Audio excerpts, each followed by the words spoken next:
Hello guys, good morning. This is Shashank. Welcome to the series where you will learn about the 100.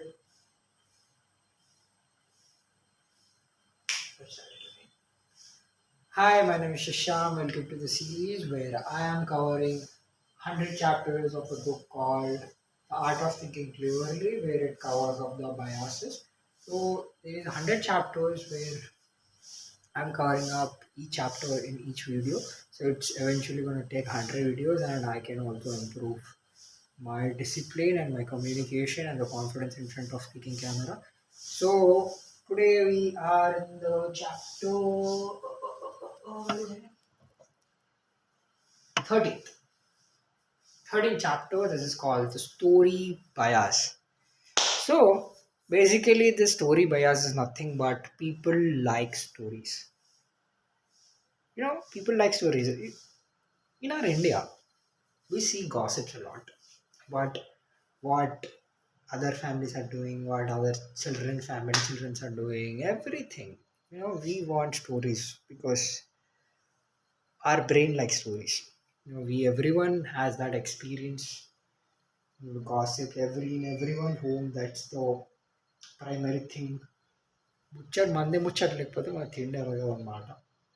కొంతమంది మస్తు మంది ఉంటారు, మస్తు అందరి ఇంట్లో జరిగే పంచాలు లేవంట.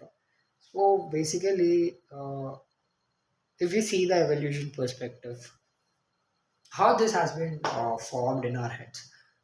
So the story bias is nothing but you filling up the your brain tries to fill up the uncertainty. Every situation has every situation has cause and effect. So this nature works in that way, cause and effect. So for suppose if I'm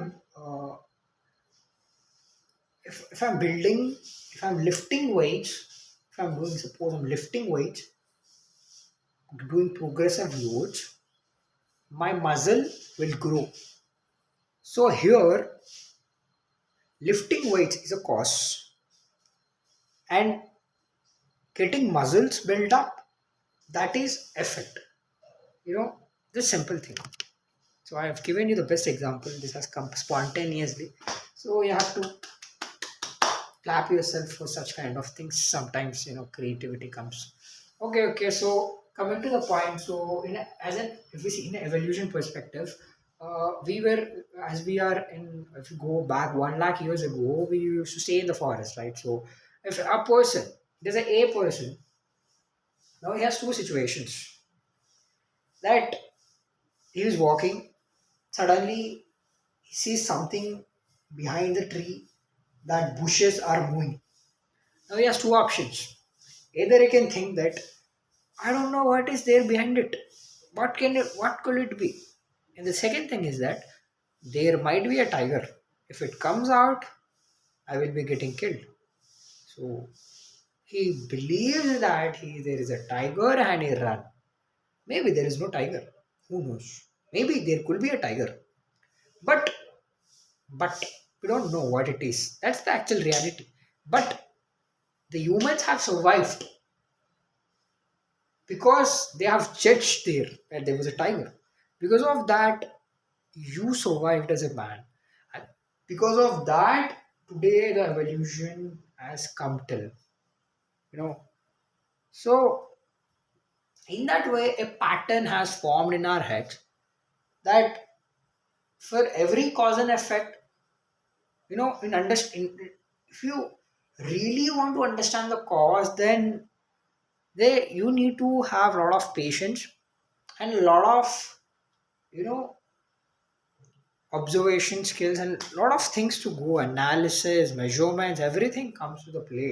You have to stay in that particular moment, and you have to see, you have to observe the things. So that's where you want to understand what's the cause. But the our brains doesn't want that much of hard work. It wants quick judgments. So it just fills up the story for yourself and feel it's certain. For example, I have a very good example. For suppose I gone through this recently. Actually, I should not reveal all this in the video, but no matter, no one gonna see this video, so it's fine. I am the person who gonna see the video, so I'm saying the truth. It's dare. So,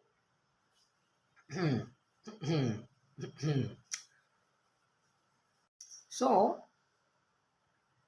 there is a colleague in my office that I'm currently doing with, doing working. So we have good conversations with that. She's a female.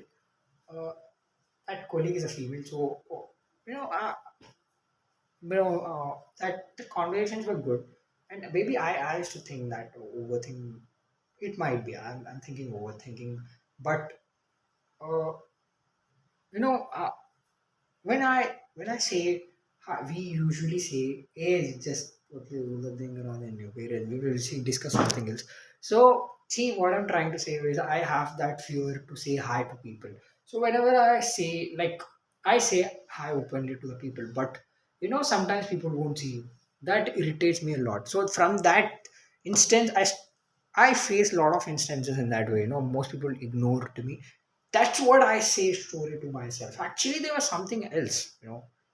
But when I used to say hi to the people, they I may not get response from their end. So I used to think that maybe they hate me, maybe they think I am weak, maybe they want to discourage me, so disrespect me. All these stories that are said by in our head, maybe that there could be another possibility as well. Maybe she didn't recognize you, maybe she didn't see you, maybe she's thinking something else, maybe she's upset, maybe whatever the reason, we don't know. There are multiple reasons, whatever multiple possibilities, but our brain tries to fill up the gap between the reality and the situation without understanding, so it can feel certain, so this is what it is. So basically you need to control the story that says in your head. That's most important, because that becomes dangerous when you believe it as true in every instances. That can destroy your psychological health, relations, career, in every aspect of life and health as well. So before, how to get rid of this? So basically whenever it's hard actually. It's very hard. That's why that's psychologists what they do. Psychologists, they don't say you to do this or that. They just you know give you gives you the another interpretation, and they don't give it directly. They ask you questions.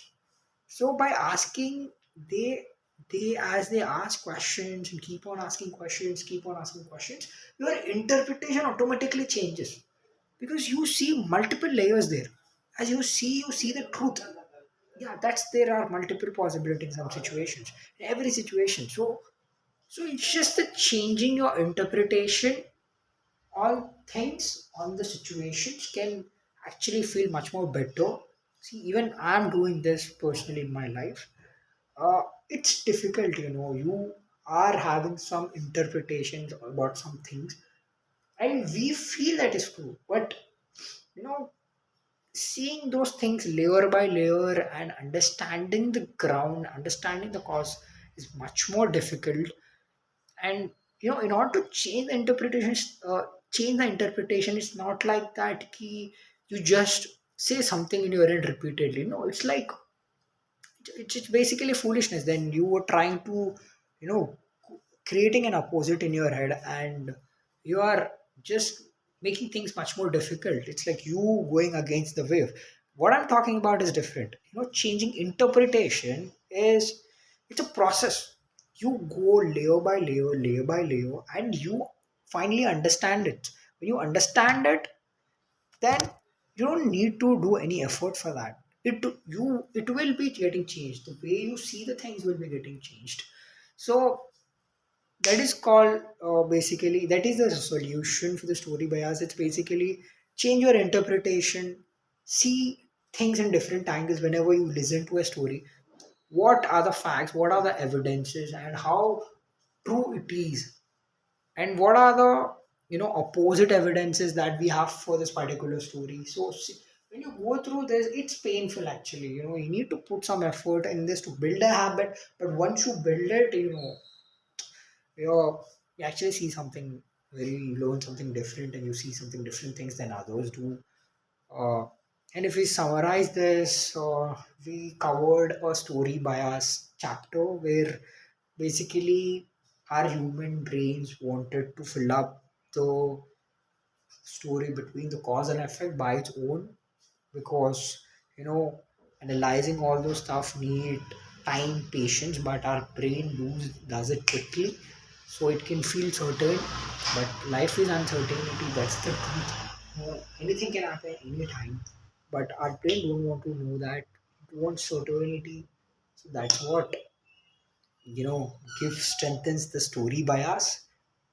That's it for the day. Thank you very much. We have covered the 13th, 13th chapter of the book. It's been good journey. Let's keep on doing this. Thank you. Bye bye. See you tomorrow. Bye.